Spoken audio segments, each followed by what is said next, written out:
ลิปนี้สิเอาภาพบรรยากาศย้อนหลังมาให้เบิ่งสบายดี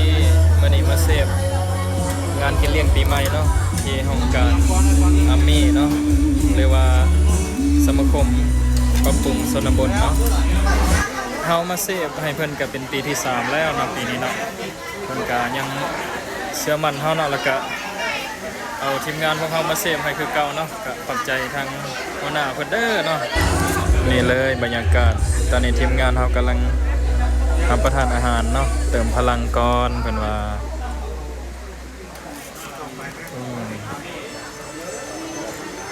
จังหน่อยเฮาก็สิจวดกันแบบม่วนๆ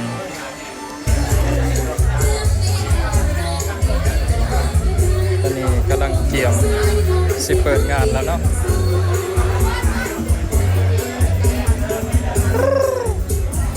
จะมีสติไหนเนาะตอนนี้เป็นเบิร์ดก็มาได้เนาะ หัวหน้าเพิ่นกำลังเปิดงานเนาะกินกันมีสติ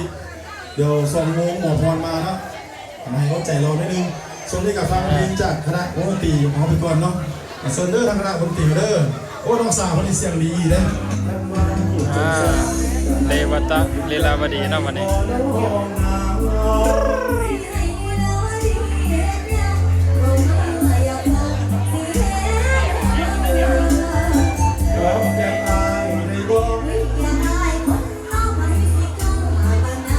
ยกเด้อทีมงานเฮานะ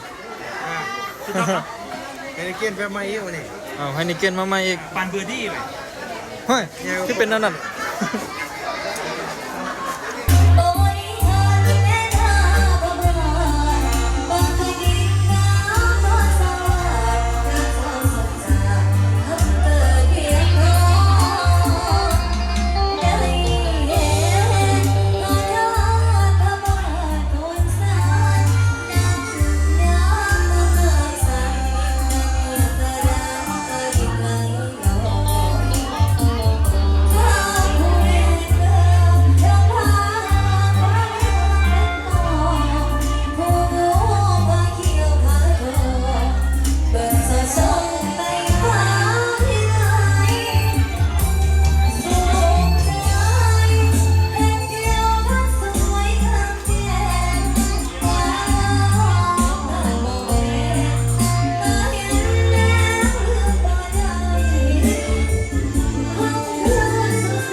ตอนนี้ก็ได้เวลาบาสีสู่ขวนก่อนเนาะทางวงดนตรีเฮาก็สิได้พักเบรกก่อนเพิ่นว่าเพิ่นสู่ขวนตามประเพณีเนาะแล้วพวกเฮาจังจวดกันต่อบัดนี้นะตอนนี้หมอพรเพิ่นก็มาพร้อมเป็นที่เรียบร้อยแล้วเนาะ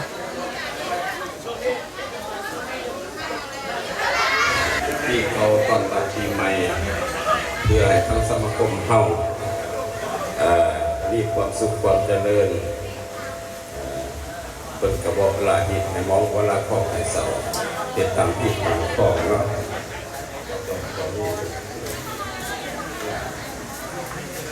เสื่อมพวกเป็นหลานเขาเนาะกับว่าหนาแต่ละคนกันนั่งว่าหนาใหญ่เป็นกันนั่งแปะปักวันนี่เลยมีแต่ว่าหนาเพื่อทุกคนอะไรเลยมีแต่ว่าหนาเริ่มละครับจังหน่อยมอบผ่อนกับภาษาน้อยหนึ่งเนาะครับ ป้าไปวันหลอดเลยมาก่อนเพราะว่าเมื่อก่อนยังมีงานอยู่อีก2 งานผมนะที่เห็นจังไดเนาะป้าพอได้เอาเป็นหีบเป็นคล้องได้อยู่หน่อยนึงอยู่ในสถานที่นี้ปีใหม่มาฮอดแล้วให้ทานทั้งหลายมีเดชานุภาพมีไสภาพแพ้แก่ศัตรูให้ทานทั้งหลายมีหยดบาดเลือดไหลให้มีคนใส่ยิ่งซ้ายมาเห็นเหร้องขอให้มีรัศมีคุ้มครองเรื่องคุ้มพันเดือนขอให้มีเด็กกาความโลกาขอให้มีปัญญากว่าคนตั้งขายขอให้เป็นนายเจ้าพวงคนพวกใครขอให้ได้เป็นไงปกครองญาติพี่น้องบ้านหายให้ไปนี้นั่นก่อนว่าไม่เยอะกวันขอให้สมพรแท้คำปรารถนาทุกอย่างในเวลามือขึ้นปีใหม่นอนรับให้ท่านใดถอนคำนอนฝันให้ท่านใดแหวนขานาออกงบบาทให้มีผู้มานำถ้าปากน้ำไผ่ขอให้มีผู้ย่อมือไหวบ่ว่าน้อยและใหญ่บ่ว่าไผ่เจ้าคุณขอให้เป็นจังบุญกุศลสาดแล้วขอให้คุณพาแก้วปกปักรักษาหัวมาเยอะควันขอให้สมพรแท้คำปรารถนาทุกอย่าง30 ขวนแดนมาเฮา10 ขวนแดนมาโฮม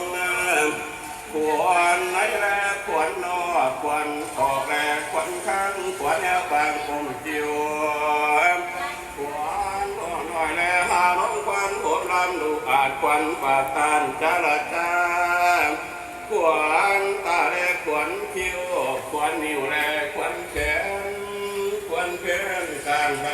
หลักเป็นอันขวนหูถือว่าได้พรเต็มๆเด้อมาเนี่ยนะได้พรของแท้เลยมาเยอะคนจังสันตัวสายยามังพลัง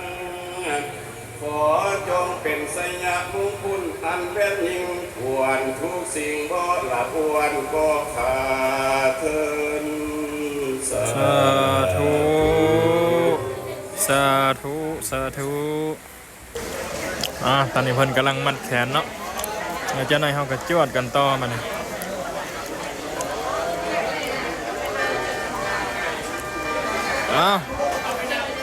หมอแคนแก้วละมอนก็เอาแคนมาเป่าท่าแล้วมัน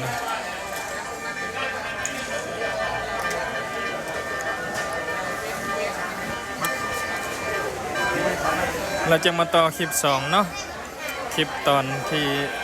ยาวเพลงไว